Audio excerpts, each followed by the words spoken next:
Tottenham till I die. Raise a banner, let it fly high through the rain, through the fire. This is my club, my only desire.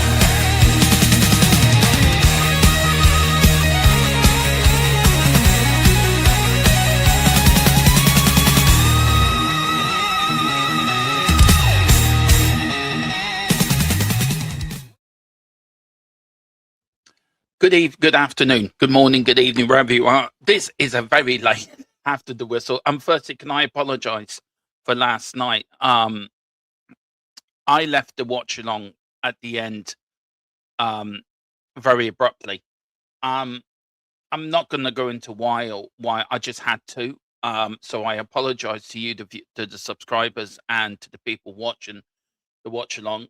Thankfully, Tequila was there to take over and finish off the watch along, and why there was no after the whistle last night. I am very sorry. It's very unprofessional, very not of me to do that. But yeah, it was nothing to do with the match. I will say that. It was just something out of my control. Oh, probably within my control. Which it was just, yeah, it shouldn't have happened, and I should have been more professional, stayed on, and continued what the show was, and did after the whistle. So I do apologise, and this is why we're doing after the whistle now, because you guys deserve to get our views on the game, and I'm still as angry and I'm still as pissed off with the Tottenham as I was last night. If not, probably a little bit less. I think last night you would have got more of a raw version of how Osaka, how I was feeling, but probably giving it not under 12 hours later, you're still going to get a Saki response from me. But I think we have to look at the bigger picture, and I think the bigger picture leaves a more of a disastrous look of where we are as a football club, where we are as a manager, and where we are as a team that could lose its Premier League status. I want to read something out to you. It's something that I was diddling around with today. And it's the first time I've asked AI to do anything for me. So I put into AI. I would never really use AI that lot. I don't really. I do use it sometimes. I may use it for talking points and things like this, but it's the first time I've used AI to really get across how I'm feeling and how I saw the game last night. And it's a thing called it's sort of an anti-script thing that it does a script for you, but it rarely does. I don't know how AI do it, but it sees the mood you in about the football club. So first, they're going to welcome Tequila in. Big up, Eagle. What's up, mate? I love your profile picture, Eagle. That does look a bit like Eagle after last game, to be fair. I trust this guy to not get us relegated, wouldn't you? I trust him more than I trust the manager we've got. He needs to go, but I stand by what I said last night. He does need to go. Yeah, so I said to Jack GPT, right, here we go. This is how I'm feeling. Give me something. And to be fair, Tequila, I think Jack GPT's a Tottenham fan. I think AI is a Spurs fan because he's quite angry with Tottenham at the moment. He must be depressed as well. Then didn't know AIs could get depressed, but he is. He's saying we need to sack the manager now, right? So this is what he wrote. This is what he wrote for me. I'm going to read it to you guys, and then I want to know what you think. Last night at Tottenham Hotspur Stadium, we didn't just lose a football match. We witnessed another chapter in the slow collapse of this football club. Spurs took the lead. The crowd dared to believe for a moment, and then, just like we've seen all season, everything fell apart. A red card, chaos at the back.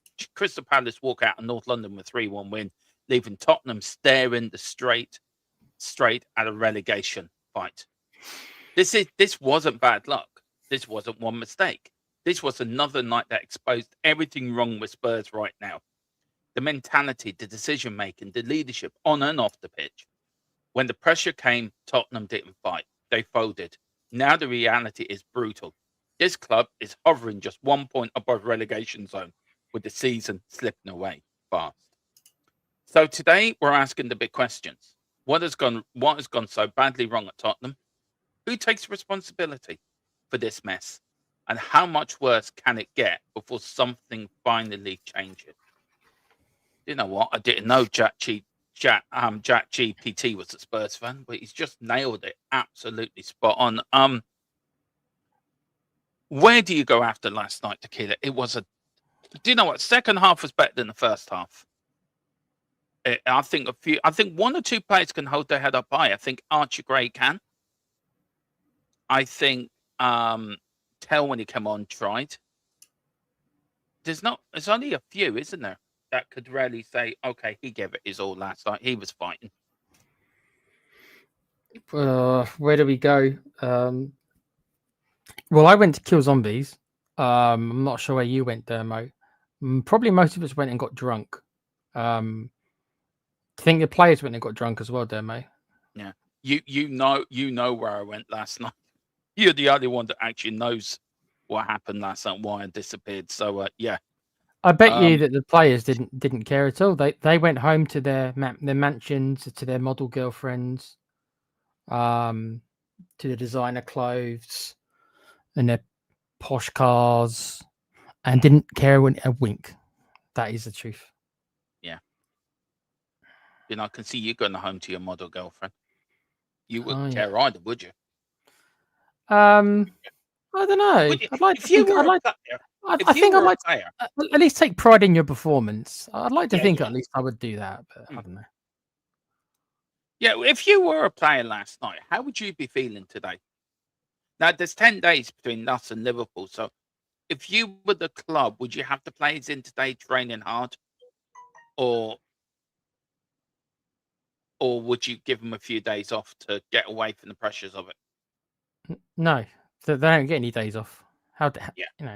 Every one of them, if they've got any kind of character, should be they should be doing double training, if anything, not having more time off. Didn't they already get time off in between the FA Cup weekend?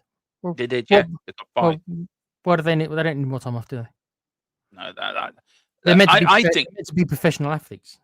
Professional, my ass, Tequila. I mean, we took the lead and we were doing all right, actually. We took the lead. Okay, Palace was probably slightly better team, but we took the lead. Sit tight. I said it last night, didn't I? Sit tight for 10, 15 minutes. Don't concede anything. Get the half-time at 1-0 up. Restructure at half-time and then go out again in the second half. And then Mickey van der Ven. I think it was a harsh red card. I think it was a yellow card plus a penalty. I don't know if you've seen it. You probably have. What did you make of the red card? Because I think it was a bit harsh, but by letter of the law, he had to go. Yeah, it might have been a little bit light, but by the letter of the law, he had to go. And put yourself, if it was one of the Palace players, we'd be demanding he was sent off. Let's be honest. Yeah, that's true. That's the way it goes. I just don't know where this club's going. I really don't. Probably it's the Championship. That's where it's going. Is there any way we can survive? I'm still got this glimmer of hope we might survive, we might just get there by the skin of our teeth. Yeah, we can, but it in my opinion, it requires external factors. It requires Forest, Leeds, or West Ham having a dip. Because if we continue with our form, but they continue with their form, we probably get relegated. So if we're not going to get better, and I don't see where we are, then one of them needs to get worse, which can happen. I mean, this is our worst run since 1975. We've never gone. The last time we went 11 games without a win was 1975. And then 2 years later, we went down. That's 75. That's 51 years ago. Mm-hmm. It's shocking stats. It's shocking. I mean, these players are absolutely brutal. And we might have been generous in our end of season. Sorry, our end of last year. We might have, looking back now, we might have been a bit generous. I think we were very kind to them. Look, I don't think. Look, I'm going to go through it. Vicario, I think he's an absolute. Oh, we need to get rid of him straight off. I mean, that guy never saves a penalty. Every time we had a penalty, he's never saved one. You would have thought one. He might have saved, and he didn't even go the right way last night. What does he do in penalty practice? Do they just stand there and go? Just stand in the middle of their. He probably doesn't. He probably doesn't bother. Some managers don't prioritize it. Obviously, What he should do. It's common sense. It's probably not even down to him. It's probably down to the goalkeeping coach. He probably decides what training he does. Wouldn't you, as a goalkeeping coach, wouldn't you practice penalties as part of your training, just in case if you've got a penalty shootout, or you need to go through these routines. Goalkeepers need. I would listen to those who are meant to be more knowledgeable than me, and that's meant to be the goalkeeping coaches. So the goalkeeping coach is saying to him, right, you spend 90% of your time on such, handling of the ball, distribution. Who knows how much training they put into it? It's different. Like if you go to like a World Cup squad, we know that they do put time into penalties because they know that lots of times that's how you go out. But in the league, they probably think to themselves, well, you do get penalties, but how many do you get per year? Is it worth that? I don't have the answer for you, Dermo, but it would be interesting to find out if the goalkeeping coach, what training regimens he puts him through. I get what you're saying. I think you're right in what you're saying, but surely there should be some sort of even if they have a board on the touchline where for each person that's a penalty taker at that club, right, this is his last 5 penalties. Do you know what I mean? Even have a little bit of give him a sheet of paper that when he's waiting for the penalty to take it, have a quick look at it. Right, okay, he's gone 4 times to the right, he's gone 2 to the right, 2 to the left, 1 down the middle. Do you know? Give him some sort of an idea. As for Porro last night, what did you see his reaction when he came off the pitch? I mean, I wish he showed that on the pitch. I'm going to cut Porro a little bit of slack, because I missed. Good job on sitting down. Yeah, I missed 2/3 of the game. Well, I missed pretty much the whole first half.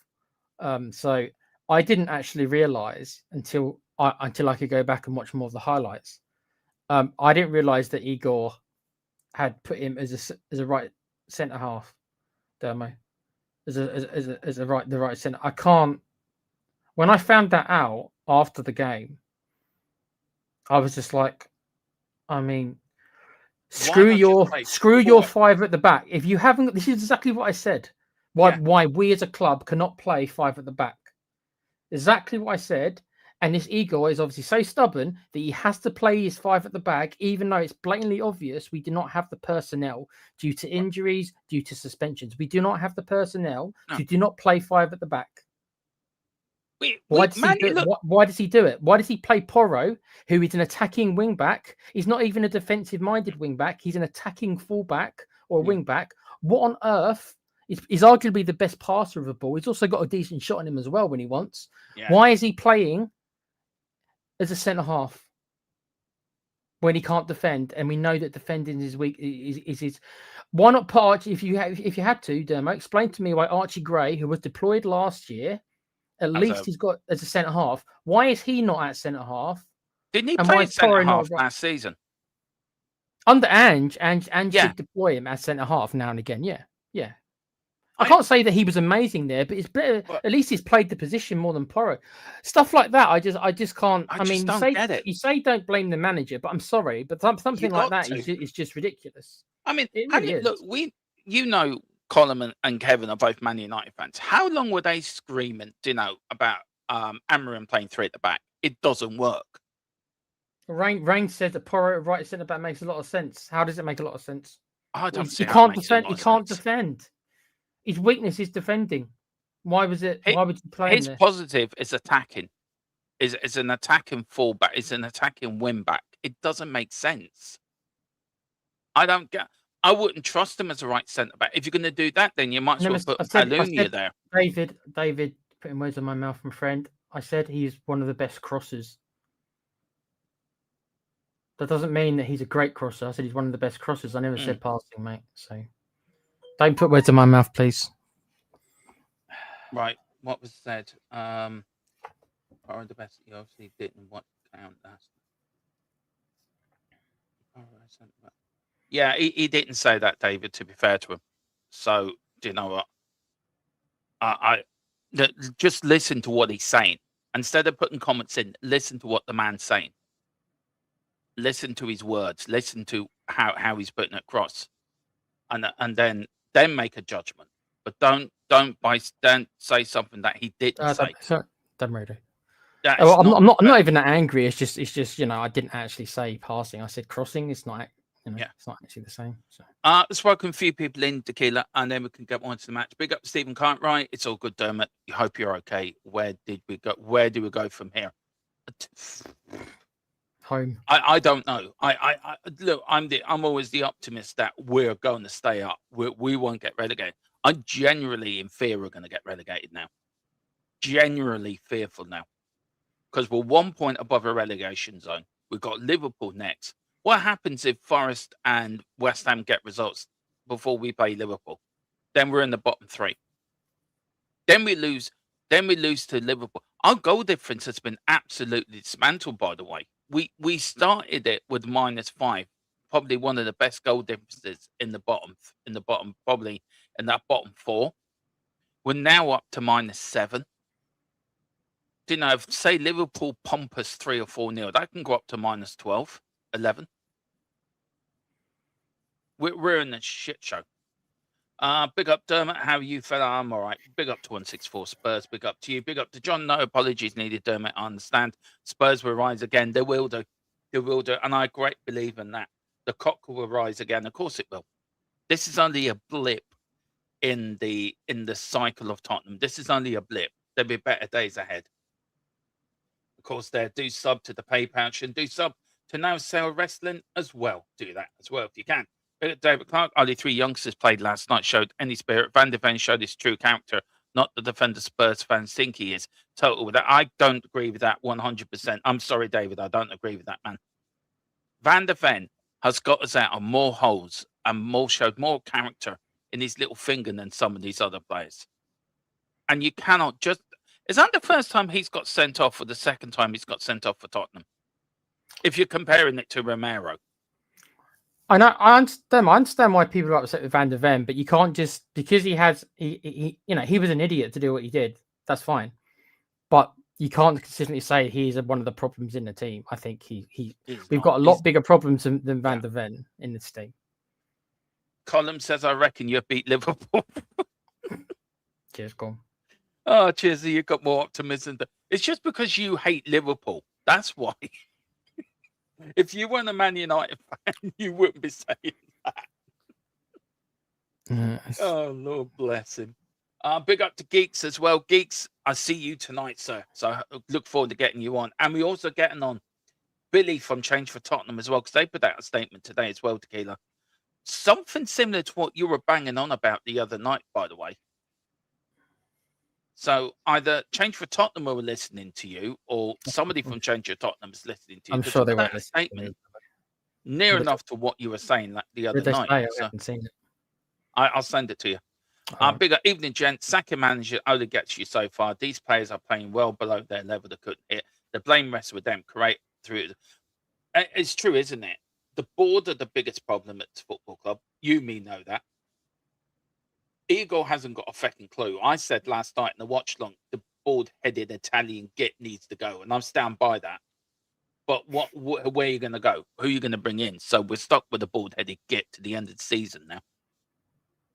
And the players, Mrs. Tron's been telling me for near enough 18 months, these players, Dermot, are not good enough. It's the players' fault. And I've always said, nah, it's the manager and it's the board not buying the right players. Mrs. Tron's been right for 18 months. Saying it's the players. She's been bang on 18 months.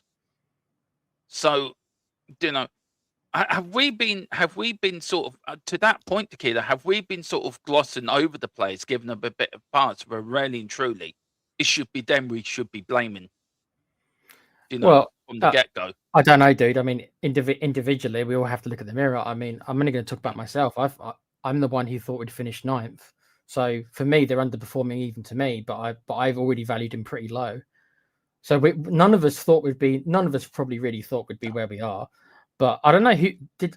I know that some fans, I mean, Dermo calls himself delusional, and there's a fine line between being hopeful and delusional. I don't think it's as simple as just, oh. So I don't know. Dermo, you tell me, where did you really think we were going to be this season? You said like I said Conference League. So, I mean, you're not that far from me. I said 9th. So it's only 2 positions. I wasn't going for. I said Conference League and win a cup. I did thought we would win one of the domestic cups this year, if I'm being honest. I thought we had a good chance in the League Cup because that's the easier one to win, I think. I don't know. We were hammering the players at the end of last year. I mean, Ange got a lot of it, but it's not like people were saying Ange is crap. These players are amazing. I don't remember many people saying that. At least on our channel, I didn't say that. I don't think you said that. You were harsh. I can't remember the match it was, but you were incredibly despondent after some of the end of the Premiership matches. The Liverpool game. Yeah, so when it's we lost 4-2, yeah. So yeah, Ange was to blame for a lot of it, just like Frank was to blame for a lot of it as well. So they do take their share of the blame, just like Igor's to blame for playing. I'm sorry, I know Rain says that other guys. That's okay, but you don't play for me an attacking fullback at centre half. I mean, if Hora would have had the game of his life or something, then maybe that would have been proven wrong. But I mean, proof is in the pudding, isn't it? It's like putting Palunia as a centre back and is a defensive midfielder.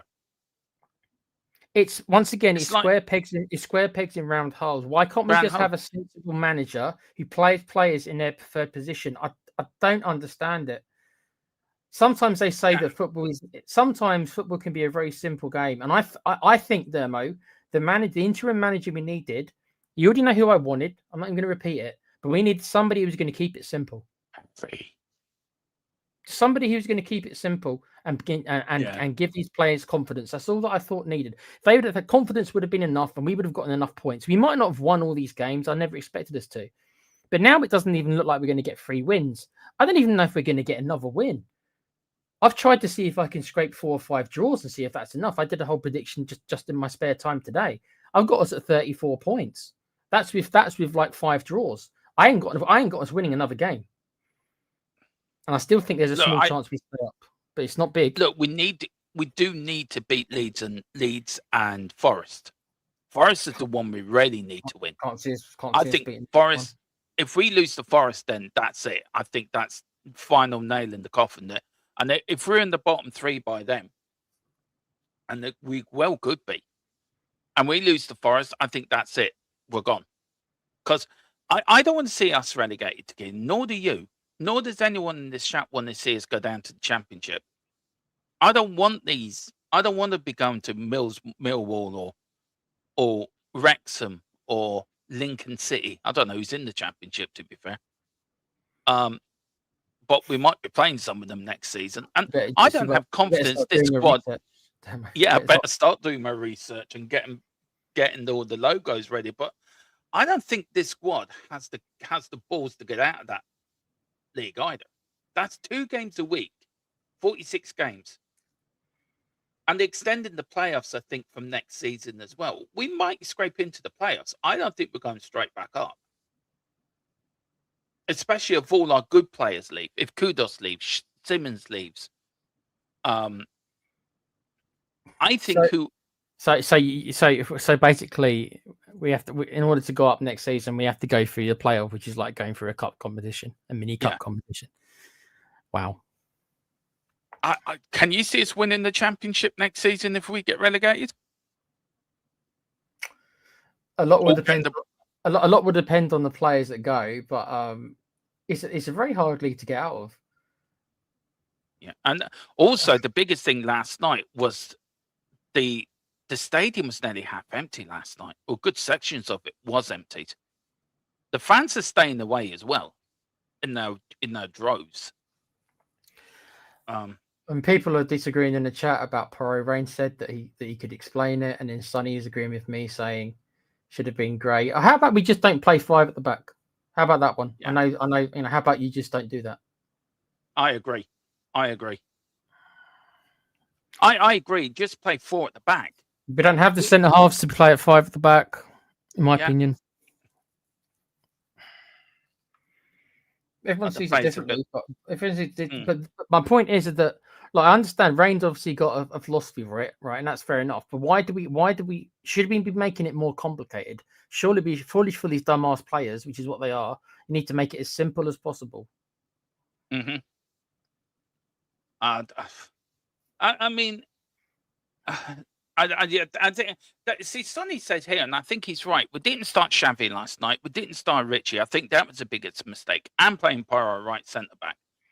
Dermo, Porro, explain to me why we just honestly explain to me, knowing that we haven't got a game for 10 days, why are we not playing our most attacking creative player that we've got who isn't injured, in Xavi Simons? Why did we not start with him?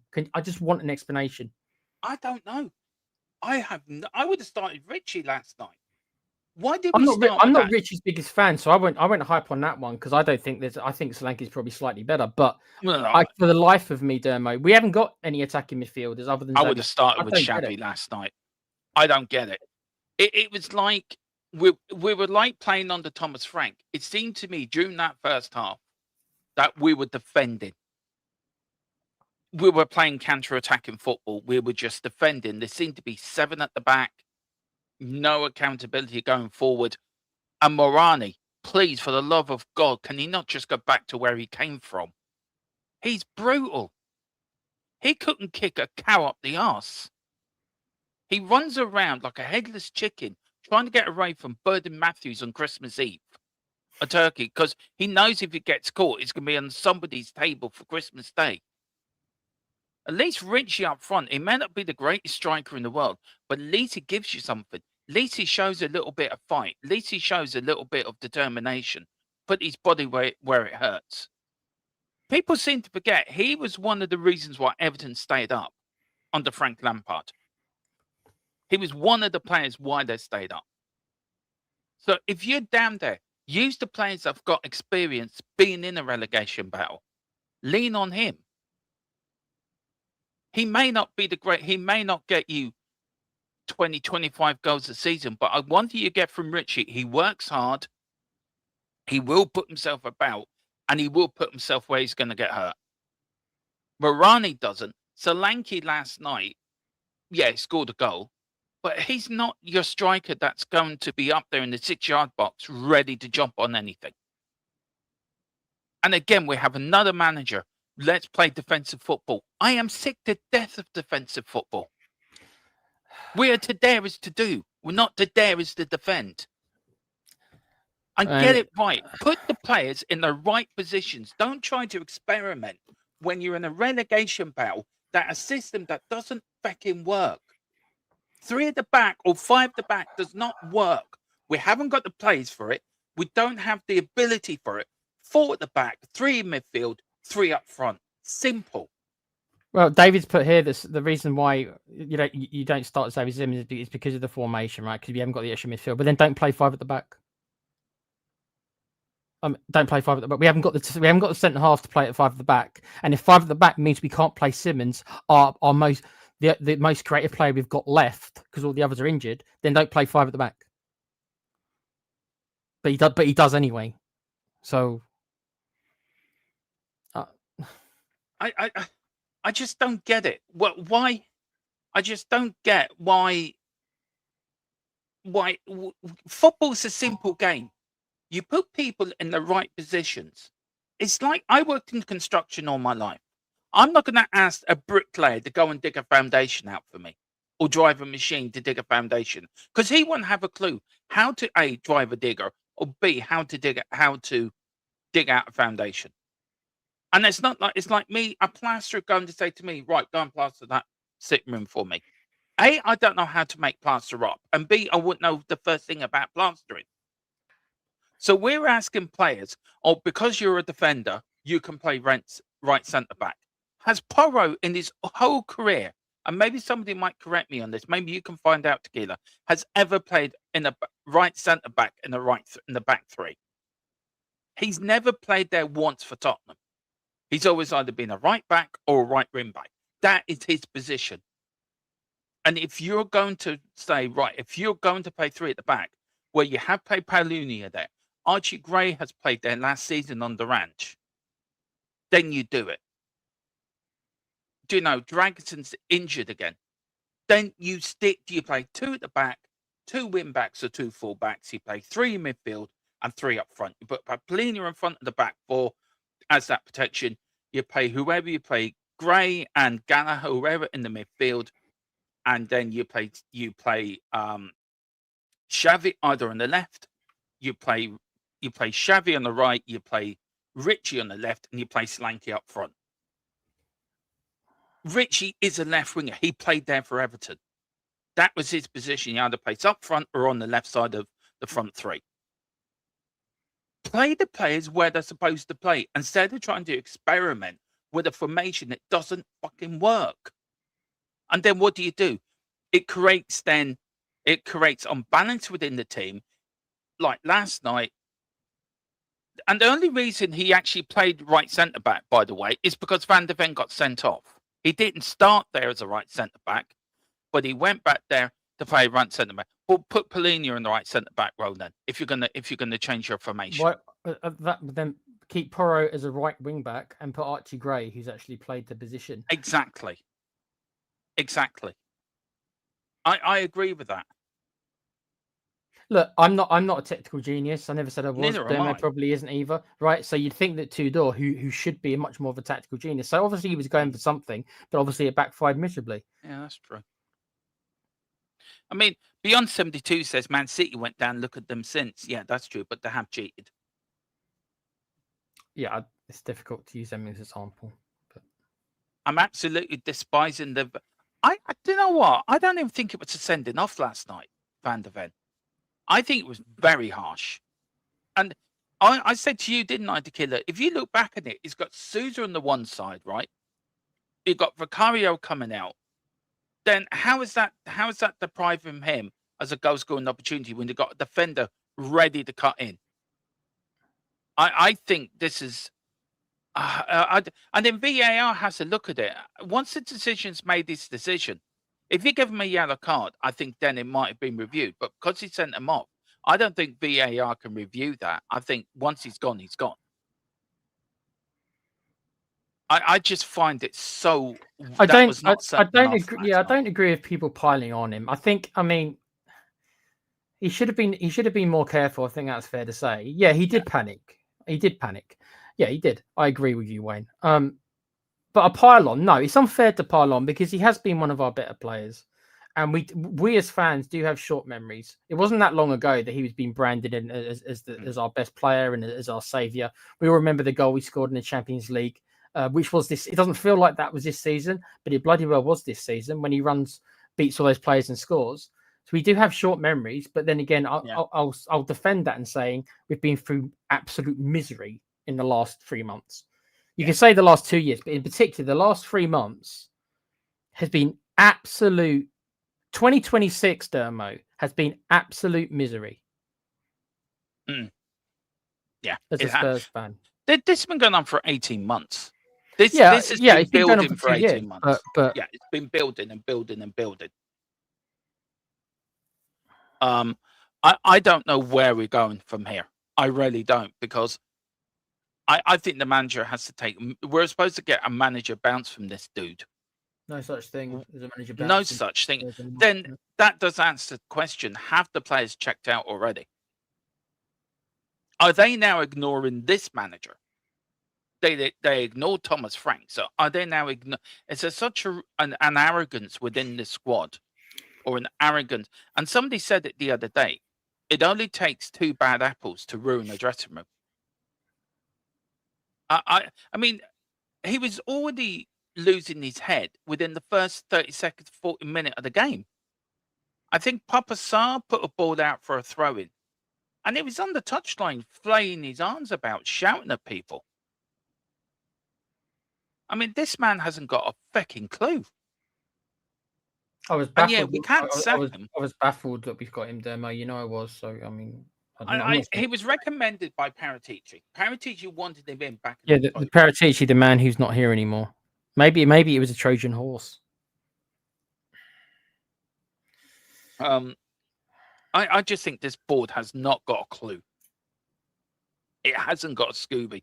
And the problem is they're panicking now because now they're starting to realise, oh, God, we could go down. And do you know what? There's bigger implications into this as well, financial implications. We pay the highest season tickets and the highest ticket prices in Europe, in the Premier League. They cannot keep them. Are they going to reduce the prices next year? The only good thing about playing in the Championship, there's no VAR. That's one good thing. I don't give a shit about that, really. I don't I'm being care. sarcastic, by the way. I know you are. We don't pay 3 for then don't.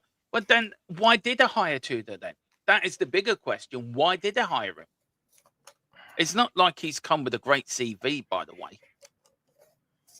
If he's supposed to be this firefighter, well, he hasn't put out any fires. He's made it 20 times. If he's meant to be a firefighter, then somebody must have cut off the water supply. You should check that. Then that does go back to the question I asked then. Have the players checked out? Are the players then, are we blaming the manager, right? Where we should be blaming the players, and have the players now, are they not listening to Tudor? Is that why he's been frustrated? Is that why he's coming out and digging out? Is it because the players, and I've got no problem with a manager coming in and putting a rocket up their ass. I've got no problem with that. As a player, as players, they deserve it. But are these players that arrogant that they're ignoring another manager, and that some of them have already gone to the board? I don't know if they have or not, but as an example, gone to Vinay, this manager's shit, get him out. Are these players that arrogant? Yes. Then why are we blaming Tudor then? Why is he getting the heat? Oh, I'm blaming Tudor. The reason I'm blaming Tudor is because he's playing a formation he hasn't got the personnel for. Yeah, but apart from that, which I agree with, by the way, but apart from that, is he right to dig out these players in press conferences? Is he right to say what he's saying? Is he right to go hard in these players? Is that the right approach? And you could say, well, if Harry Redknapp come in, it would be a different approach. It would be different. Would have Harry Redknapp got instant respect? Probably. Glenn Hoddle's put out today, he's willing to come in and manage the football club to the end of the season.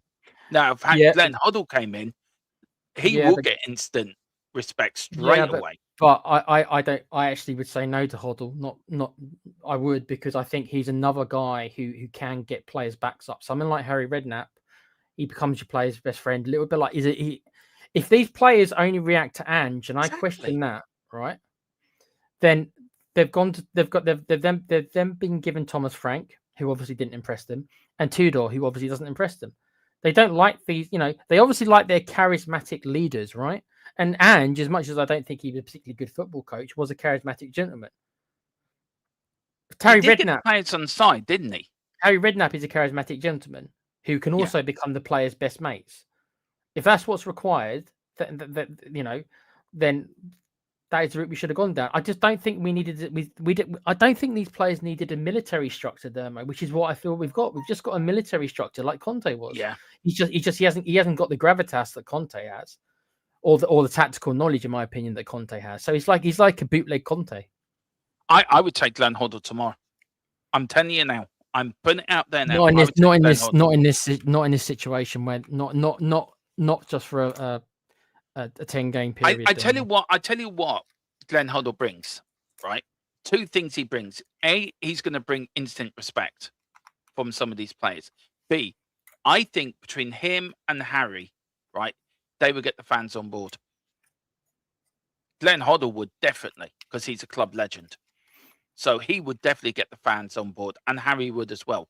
I think both, if they came in together, Harry and Glenn Hoddle together as a duo, that for me be the dream team to keep us up. But Newcastle tried this when they went down. I don't know if people can put this into the chat. Wasn't Alan Shearer the manager when Newcastle last got relegated? Yeah, I think and so. Newcastle went down this route of bringing the former legend back. Now, it hasn't diminished his legend status at Newcastle, but I just think they needed to bring somebody like they did. Do you remember, like when Enid took over and they sacked George Graham, they brought Glenn Hoddle in. I think bringing a manager that doesn't know the Premier League, doesn't know the club, doesn't know what it means to manage in the Premier League, and as Rain said, he's on a 10-game losing streak anyway. So we got a manager that can't buy a win, but let's bring him to us, and he's going to get us out of danger. Yeah, well done, brilliant, well done, Tottenham. You know, again, you've made the best decision on us. While you're eating your prawn sandwiches and drinking your champagne, sitting there laughing because you know your dividends. Well, this is why it's all their faults. Tudor's obviously probably not the right guy. He's got it, so you can criticize him because he's not doing a very good job. The players all suck, we know that, and the board continuously make baffling decisions. So, I don't just blame the players. You know what? It's all of it, dude. It's all of it. It's all of it. That's why I've been saying for years, you burn it all down. I want the whole thing burned down. I want it all burnt down. And then like a phoenix from the ashes, it can rise. But you've got to burn it down first. Before to make that change, you've got to do that first. Yeah, I think Zido's got a point here. If it doesn't matter what the manager does if the players don't have, and I agree with that. I think that's right. The manager can do what he does, but the players have to go out into the pitch. I hope I'm getting this right, by the way, Zido, that if a manager comes in and says, I want you to play this type of brand of football, right? Surely them players should be able to go out to that pitch and execute what he wants them to do. No, if he hasn't got the personnel for it. But it doesn't matter. Say you're playing the 4-3-3, which we do have the personnel for, Tequila, right? So we've got the players for that formation. Well, it doesn't matter what formation. It doesn't matter what formation we play. It's all about the players going out into the pitch and giving 110%. Of course, it matters the formation we play because the players have to be comfortable playing those formations. You don't put how many footballers? All right, so how many footballers go from club to club to club playing different formations in their career? They might play different formations, but they normally stay within their kind of zone. And you said it earlier on. Just because Porro's got a defender in his, you know, he generally will play on a back five or a back four. As a back five, he plays on the wing, right? Yeah, that doesn't mean he's not fit. Porro's not even. Porro is quite a small. He's not a big guy. He's not a centre half, and he's stocky, isn't he? More than big. Yeah, but he's like it's like when I think of everything I think of a centre half. I guess the idea was to make him a ball playing centre half, but you need to be able to defend. His weakness is his defending. He is, and I think for years. That is his. But the point I'm trying to make, and maybe I'm not getting it out over right, and maybe I've got it wrong. But the point I'm making is, you go out there. The players should have the ability to go and win a game of football. It's not difficult. It's not rocket science. The idea is to pass the ball to your teammate, attack the pitch, and when you get a chance, have a shot and goal and score. It's about who scores more wins, right? And when you're back defending, you've got to defend as a team and attack as a team. This team haven't got the togetherness of attacking or defending. So it seems to me the squad seems to be split in so many ways. And I think the only person to bring that back with a full-time manager is Pochettino. Now, you and me are going to have egg on our face when he comes back because of what we said about him, Chelsea, and also what I said about him when he was last manager. But I think he's the only one. But until now and then, I disagreed with Harry. I'm probably going to have to come round to your opinion on that. If you don't want to agree with the person, then at least agree with the type of manager. If you don't want to agree with the person, I don't know who else who is that kind of manager who's younger, right? And I do understand that he's very old. So is Martin O'Neill, and he's done all right. And Martin O'Neill's was probably out of the game longer than Redknapp was. So I know it's a Scottish league, I know, but it's just an example of something similar of somebody who's an older gentleman who has gone back into football on a short term, right? So if not Harry Redknapp, then that kind of a manager, then whoever the equivalent is, who's young and who would want to come, which I can't think of anyone particularly. That's why Harry Redknapp, I just want to clear something up, Rain. Okay, you saying you couldn't disagree with me what I'm saying, and he says also I'm missing the point. Changing coach doesn't help. It's what I've already said the squad isn't good enough. The point I'm trying to make is it doesn't matter which manager you have in there. If these players haven't got the ability to listen to the manager and go onto that pitch and execute what that manager wants them to do, then you have got a hope in hell. You haven't got a hope in hell of staying in the Premier League, because what do? Are they sitting there listening to the meetings and just ignoring what the manager is saying? And we know there's already rumours going around. These players don't like this manager. There's always rumours going around that these players do not like his training methods, they don't like his approach, and they don't like what he's doing. So if you're hearing them rumours, so you're putting two together, that means the players have given up on another manager. I just feel these players are the biggest problem we have at this football club. A, they haven't got the ability. B, they don't have the colonies to actually own up to what they're doing. And they cannot and will not put an effort in. Only 3 players last night. James was there. He said to me, there's only 3 players that stood out last night, and I probably have to agree with them. One was Archie Gray, an 18, 19-year-old. The other one was Mateus Tell. And the third one, I probably will have to say, is Richie. And you can talk about the recruitment, then that's the board then. Everyone has to take responsibility for the mess we're in. Exactly. All of them do. All of them. It's not, but the majority, of course they are. Of course Enoch are the worst thing at the club. We all know that. I don't know why anyone thinks that I'm an Enoch supporter. I mean, you could be further from the fucking truth. But it's like I'm not allowed to have an opinion on how I see things. I see things a bit differently, and it's just I'm not allowed to have that opinion. Who says that? Who says you're not allowed to have that? I'm just saying that just out of point. I know this ownership, it is the worst thing. We all want this ownership to go. The only way this ownership's going to go, unless somebody pumps in the money to buy them.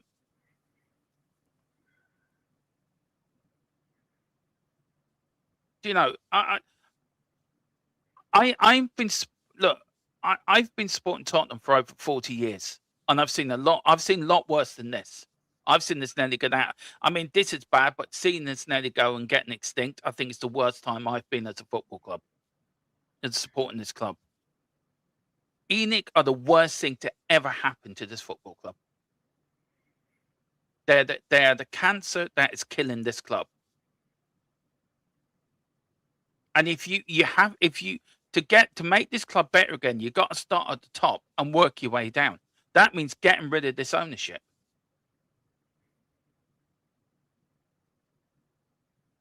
It's got to be decapitated from the top, and work your way down. And that means if that means burning the club down and starting again, it means burning the club down, starting again. But if anyone thinks I'm an Enoch supporter, you're farther from the truth, because I'm not. I don't think anyone really thinks that, Dermo. Like if they've been watching, you know, maybe if somebody's new in here, okay, but if you can't base it on one show, not that you're particularly being pro Enoch, but I mean anybody, you know, the regulars in here certainly know that you're not. None of us are on this channel are supporters of Enoch. Dermo might have not been against them as long, but he certainly has been against them long enough now over the last couple of seasons. So I can say that about him. So I don't know. I'm not sure exactly, Dermo, why you're feeling that way, because most of the regulars know that you don't like Enoch. So yeah, it's just I see football different to most people. I see football through a different set of eyes than most people. And look, there's nothing. Oh God, there's now rumours now going out. This is from the Independent, and I don't know how true this is. So I'm waiting to get information, but the Independent headline is Tottenham look at appointing second manager in a month with eager in danger of the sack after 3 games in charge. Now, if we do that, we're the biggest gobshites in football. Big up to Wayne Bonner with the Cheers, super Wayne. chat. Big up to you, sir. We all see things differently, Dermot, but we all see the same thing. There are too many things wrong. They are. You, me, Wayne, right? You, me have seen a lot, right? You, me have been there. We were there when we nearly got extinct. we've seen the bad days under Aussie, the famous 5. Good job you weren't a fan then, Dakili. You'd be as grey as me and Rain now. I'm grey enough already, mate. I must admit, I don't know if the likes of Rain and Wayne remember the famous 5. I used to love the famous 5. Oh, dear. Yeah, you're thinking of a different famous 5 to what I'm thinking of. Mrs. Tron says she liked the famous 5, but I think she's thinking of you thinking of the TV show? Yeah, she's thinking of the TV show and the books. I'm thinking of the I'm thinking of the Aussie famous 5. But yeah, I mean, look, a question to Rain and Ryan, right? Who was your favourite player at the famous 5? I mean, Aussie held a team meeting once together, right? And do you remember Teddy Sheringham? He used to play for us, right? Yeah. So he said, right, I want everyone to attack and support Teddy, right? I forget, it was one defender. He says, what about me, boss? He says, you're the one that has to defend. So it was basically 10 men up the pitch and left with one defender and a goalkeeper. Think that would work today, Dermo? Should we try it next game? Should we get? Should we get Igor going down, we might as well go down with a bit of glory. Be a laugh, at least, isn't it? Yeah. Do you want to say anything to Wayne? Big up to Wayne for the €5 super chat. Cheers, Thank mate, you for so support, much, bro. bud. Thank you, my friend. Yeah. Just very quickly on that. How much support we've gained? So much support since last October. It's really overwhelming, isn't it? How new people are coming in and how we're growing as a channel. I think that says a lot about us as a channel, Tequila. The way that we look, we sort of talk about Tottenham, isn't it? We allow different opinions in, and we allow people to have their opinions. And I don't know if you agree with me, but I don't know if Wayne or people in the chat. Wayne, you're a mod as well, but do you think we got probably the best, well-behaved sort of chat groups on YouTube when it comes from people sort of interacting with one another? I think it's one of the safest. You do get the odd knobhead coming in. You get the odd troll as you get in every chat. But yeah, I mean, I've seen some of the other channels, and sometimes it's a nightmare in there. I've stopped following a lot of the channels that I used to follow mainly because of the chat, not really because of the hosts. It was mainly because of the chat. Because everyone, we haven't got to agree, but we can at least try to be respectful. At least I know we're all upset. All of us are upset. No one's having a good time. So tempers are going to flare. I understand that, and this season just needs to end. We all need a little bit more happiness in our life when it comes to football, because obviously this is a bad time right now. So we are going to be at each other's throats a lot, but we can still try to maintain a little bit of decorum. You mean like England winning the World Cup?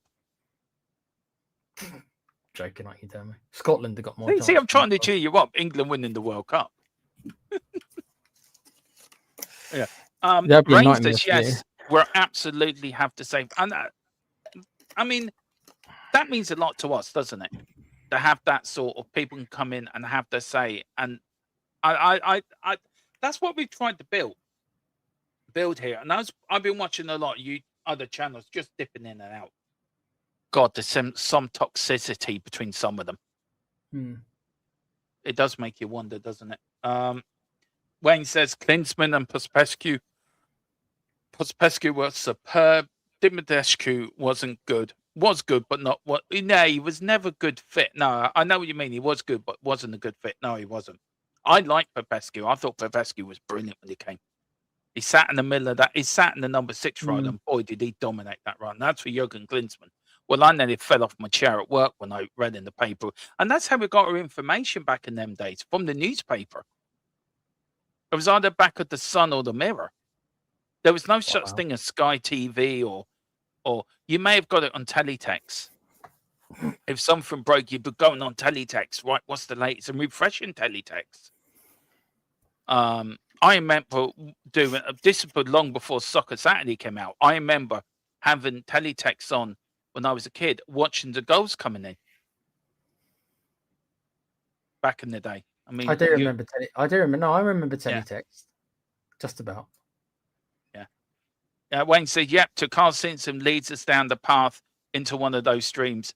Yeah, what's he saying now? So he's Is he? not. Is he in? Carl's not here. But if he was, Wayne's saying that it would have degraded by now. Yeah. Enoch killed our club. Absolutely. We have good folk in the chat. Any douchebag gets timed out or blocked. Yeah, well, listen, mate, you're the mod. You mod away. I was there when Popescu scored a banger away at Selhurst Park against Wimbledon. LOL Spurs Junior. What a God, that's going back. Spurs. I was a Spurs Junior as well back in the day. Used to. I don't remember when I was a Spurs Junior. I don't know if you and me the same age, Sonny, but I remember I got a little Tottenham keyring as a Spurs Junior. They don't give you nothing now becoming a member. Stingy, aren't they? Yeah, fucking hell. Big up to Wayne Bonnet. Yeah, I remember the Klinsmann thing in the Sun. Thought it was a wind-up. So did I. My Saturdays were watching on the radio while watching. Yeah, used to be Capital Gold and listen to Jonathan Pearce and Bobby Moore doing the commentary, and you have teletext on and the radio on the Saturday afternoon. And then they used to have a call-in show afterwards. I think it was one on the first, but I think Radio 5, it was either Capital Gold or Radio 5. But Radio 5 used to go around other sports. So it wasn't really just dedicated to football. But you listen to Capital Gold, and then they used to it was brilliant. Back in them days, it's far better. Big up to Wayne. Every time I look in the mirror, I always wonder if I you were a junior once, Wayne. I look in the mirror and wonder if I'm still a junior. Probably, yeah. Right. Okay. Right. He's even put a thumbs up before he even asked the question. Wow. Oh, Lord. You know, I normally say, I have to wait for night. Yeah, he's already put a thumbs up before he even asked the question. Right, we'll get you that now. We've got the latest on Tudor just breaking. Big up to Sonny. I remember Easter cards. Yeah, I used to get them as well. Easter card ones and birthdays. I'm 44 in April. Man, I'm at 50 next year. I remember getting them. You used to send you an Easter card, right, Tequila, and the Christmas and the birthday card. I remember one year my aunt got me Gary Mabbott, a Gary Mabbott autograph from Gary Mabbott, because where she used to live in Bristol, she lived around the corner from where his mum and dad used to live. And we went up to see. It was my mum's brother, so I went up to see him, and my auntie gave me this. She surprised me with this Gary Mabbott signature. Around the house somewhere, Dave Harris gave it to me. I got a Martin Shivers autograph on a picture of his that Dave got me. Dave and Jack got me when I was when they were doing the stadium tour now, called Martin Shivers, has passed away now. But I've got his autograph somewhere. I must dig it out and frame it. Do they not send do they not send birthday cards out anymore? Then did Levy put? I don't know. I have to ask somebody who's a Spurs junior. Yeah, that would be a shame. Yeah. That goddamn Enoch really are pantomime villains, aren't they? They even stopped sending birthday cards to kids. I know, it's ridiculous, isn't it? Damn, I forgot about the call-in shit. Yeah, they were good days. Capital Gold. Did you ever listen to Capital Gold back in the day? I do remember Capital Gold. Yeah. Jonathan Pearce. He used to be brilliant on the radio. Yeah, he was. Yeah. What was he saying about? He said he used to say always when Tony Adams scored against us in the FA Cup semi-final, and it was like he always scores for us. Donkey, yeah. Donkey. Yeah. Which I thought was funny. Then he went to BBC and they toned him down a little bit, which was a bit of a shame. I met him once actually, Jonathan Pearce. Was he nice? Yeah, he was. I did my work experience up at Capital Radio. I did 2 weeks work experience up there, and I met him, and he was one of the nicest people you'll ever wish to meet. I met him and Tony Blackburn in the lift once, and I was such in awe of Tony Blackburn. Like, you'd sit there and go, "Oh my good Lord, it's Tony Blackburn," and I had nothing to do for the morning, right? And I used to get there about 7:30, 8 in the morning to get ready for the work, for the day. He used to work long hours, used to work from 8 to 9, because they used to show at night. He used to do I think it was a show from 7 to 8. So you have to wait until they did the show at 8 o'clock to go home. And I remember there, and I remember Tony Blackburn said, "Do you want to come sit in my breakfast show?" And I sat in watching doing the breakfast show on the radio. It was like unreal. And he let me pick a couple of songs as well back in the day. I mean, I was only about 17 at the time. It was. You were you impressionable, Dermo?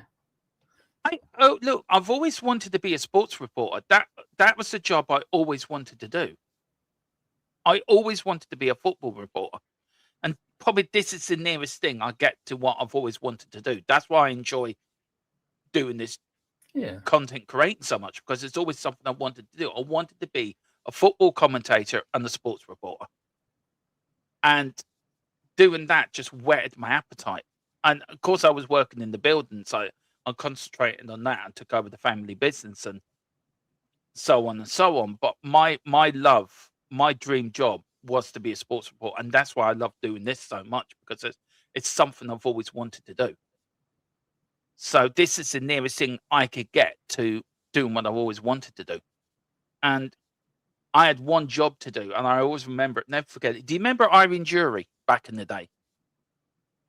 Vaguely. She used to help Glenn Hoddle with the England players.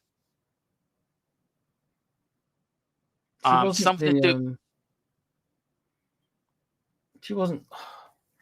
Didn't he used to bless the ground or something? He blessed the training. Yeah, she was that sort of person, wasn't she? She was spiritualist. Yes, something like that. Yeah. Yes. So my job was to find her, to get her on the show that night.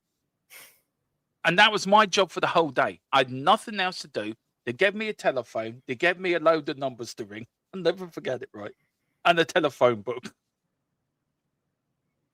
All I got told, she lives in Scotland. Can you imagine how many Irene Drury's there is in Scotland? Did you have to go through the phone book, the yellow pages? To go through the phone book. Do you know what? I found her. And all of them had a bet I wouldn't find her. And I found her. And I got her on the show that night. And Jonathan Pearce actually said, named me for saying this is, and I found this person, and thanks to Dermot for finding this person for us. He's on his work experience, worked hard finding it, and he named me out in the show that night. Dermot's first claim to fame. Yeah. There you go. Sonny's saying that don't give up on your dreams, Dermo. You could still do it. What? That's what I'm doing now. This is my sort of what I'm doing. This is as close as I'm getting to a radio station. Big up to Royston Marshall. Big up to Igor in 3 games later. Igor out. Yeah, I know. Well, anyway, you've waited long enough. This is the latest we've got on Igor, and there is more. Right. Our sources are saying at the moment that Tottenham Hotspur suggesting that the club have not pulled the trigger on sacking Igon Tudor tonight, despite the 3-1 defeat to Crystal Palace, are growing relegation fears. However, behind the scenes, the situation is described as extremely volatile. No shit. That my reply would be no shit. My reply would be no shit. No. What you say, Tequila, is no shit, Sherlock. Yeah, no shit, Sherlock. There you go. Now you're getting in with the hood. It is. They only just realised this, Dermo. They finally. I think they must be sitting around having the prawn sandwiches event today. Maybe I shouldn't have had that second bottle of champagne. Anyway, what was the giveaway, Dermo? Was it the half-empty stadium? Was that the giveaway for them? Do you think I think it might have been. Yeah, that could have been. But we will ask James tonight if he's on what it was like there. What's happening internally? Spurs are actively trying to order more champagne for the game at the weekend, but they cannot get any more in because they haven't paid the bill. No, it's not saying that. Sorry. Spurs are actively. They've drunk all of it. That's fine. Yeah, they've drunk all the champagne. Spurs are actively assessing replacement options after 3 defeats in 3 games. The club are considering their next move, but are expected to keep Tudor for at least the next match while they evaluate the situation. The defeat left Tottenham just 1 point above the relegation zone, intensifying crisis around the club. Names being quietly mentioned. Please, for the love of God, make this happen. Tequila's not going to be happy, but I'm going to be overjoyed. There is early talk, if Spurs do act quickly, of one Robert Keane could emerge as a short-term option, with other longer-term candidates also being discussed internally. What many of the insiders are saying, and people around the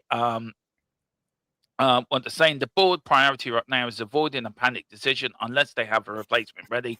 The next fixture, including tough league game against Liverpool, are now seen as potentially decisive for Tudor's future. The current mood at Spurs, board reviewing options, Tudor still in charge, fans, pressure building rapidly. Key window, next 1 to 2 games could decide everything. That is the latest we've got from our people that we use for our information. And normally, Tequila, they're spot on. So, Robert Keane, what do you reckon? I would have picked him over Tudor, so Yeah. I'd choose him. If the only two options to give me are those two, I would have picked him ahead of Tudor to start with, because I barely knew who Tudor was. I knew him as a player, but I barely knew him. At least Keano will know the club. He will be respected by a decent amount of the players, maybe not all, That's it. but enough of them. I think he would be respected as a player. He's a Tottenham. I won't say legend, that gets thrown around, but it's a Tottenham obviously favourite. He knows the club. He obviously knows the league, right? I would be concerned about his tactical know-how this early in his career. That would concern me. But right now, Keano was always a jubilant guy at Dermo. He always had a smile on his face. He always played with a smile on his face. You know, he was a bit of a lippy guy, you know, a little bit of fun-loving guy. If he can bring some of that... He punched... who's the Dutch fella that came with the glasses? Davids. Yeah, he punched him in the changing room. I agree, Wayne, that as a full-time manager, I don't think he's ready either. But the point is that with this situation, considering that Tudor looks like he's no better than Frank, if not maybe worse, yes, I think he could be worse, then we might as well. No? Ooh. I mean... Oh. I don't know if I can use that. I'm waiting for the thumbs up. Drum roll. I'm waiting for the thumbs. Would you give me a thumbs up? I would like to come off the stream. I've got tonight's stream to get ready yet.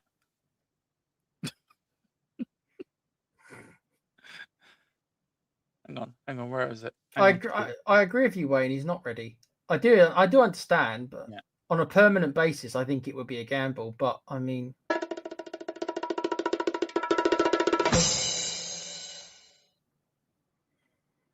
I'm just waiting. I thought he'd given you... Well, don't do the drum roll if you haven't got an answer. Right. Okay. Can I use it? Yes or no? Would you just give me a thumbs up, thumbs down, or an emoji of some sort? Oh, maybe. I got a maybe. Well, that's... Do I have to play the... I'm actually talking to him. Can I...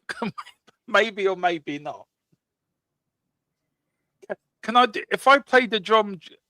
If I play the drum rolls again, would you let me use it? He is watching the show as well, boy. I know he is. Yeah. So if I do the drum roll again, will you let me use it? Oh, do you know what? Wayne, would you be okay with, as Dermo waits to find out, Wayne, reading what you've just put, would you be okay with, and would the rest of the chat be okay with, Keano coming in as interim, trying to see if he can get some kind of a bounce off these numpties, and then let's argument say it's Poch next year, then Keane goes to assistant manager? Would everyone be okay with that? You and me have said this before, by the way, that he comes in within the Poch coaching staff. If it is Poch, I've got no problem with that, because what it does, it gives you that if Poch goes, then Robbie Keane can come in and become like they used to do at Liverpool. Manager hands it over to another manager. Do you know what I mean? Like a big create our own booth room. It's grooming. It's grooming. So I don't think I want Hoddle full. I don't think I'd take Hoddle full time. See, you and me think very different on that. I would. Well, full time, not for like full time, but yeah, this is what I mean. Yes, yeah. But this is what. See, with Pochettino, you're going to have him for X amount of years. With Hoddle, I wouldn't want him for X amount of years anymore. I can now give out the rumor. But anyway, you getting ready? Now, this is only a rumour, but apparently Daniel Levy warned Tottenham hierarchy not to touch Tudor before they hired him, but he was ultimately ignored due to the bad blood between him and Spurs. It's a rumour, but What- read into that what you will. Why? Okay, that doesn't make sense to me. I've got to be honest. Why would? Firstly, Daniel Levy doesn't know anything about football.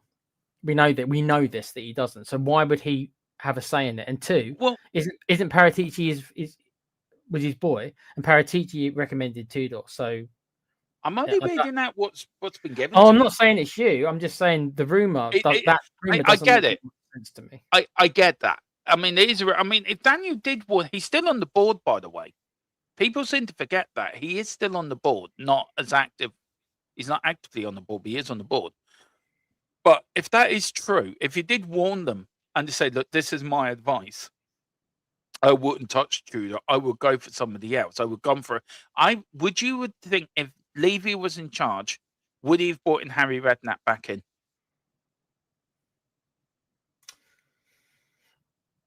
I think he would have been more inclined to go for a Mason again, because Mason was the guy he turned to so many times. So I think that might have been a Mason. If Levy was still in charge, I think it might have been a Mason. I think Mason would get more out of this squad than Tudor has. I think at least he knows the club, and at least he knows the league a little bit. So yeah. But look, that is it, guys. We're going to leave it there. Went on a bit longer than we thought we would, but as you know, chat does.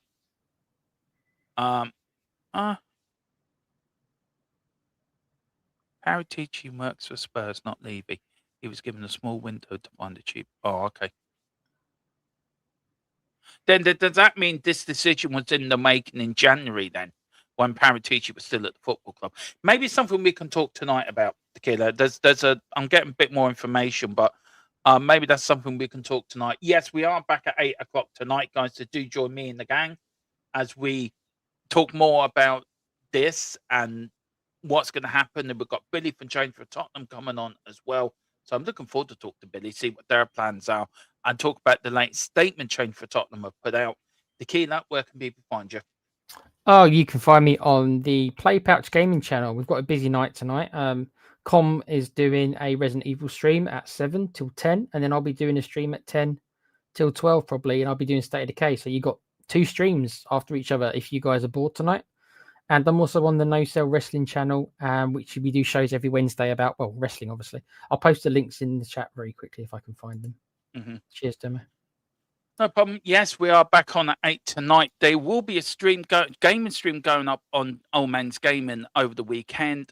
Now, the first one that's going to go up, there's going to be no commentary or camera until we can get things sorted out. But I am going to start a Formula One show. And yeah, so there will be a Formula One, or I may start an Uncharted series, and I'm going to start at the very beginning on the first Uncharted game. So do watch out for that. But you can find me here. Me and Philip will be back over the weekend with the political channel as well, giving you all the latest what's happening in the Middle East. And also, yeah, so we've got lots of stuff coming up within the brand of THFC till we die. But do join us tonight at 8 with Billy from Change for Tottenham. I need to double check if he's coming on, but I'm sure he is. But whatever you're saying, come on, you Spurs. Who do we trust? It's just who we are, mate. No. We trust Chirpy the mascot. That's just who he is, mate. Then there you go. Yeah. There we go. He's back.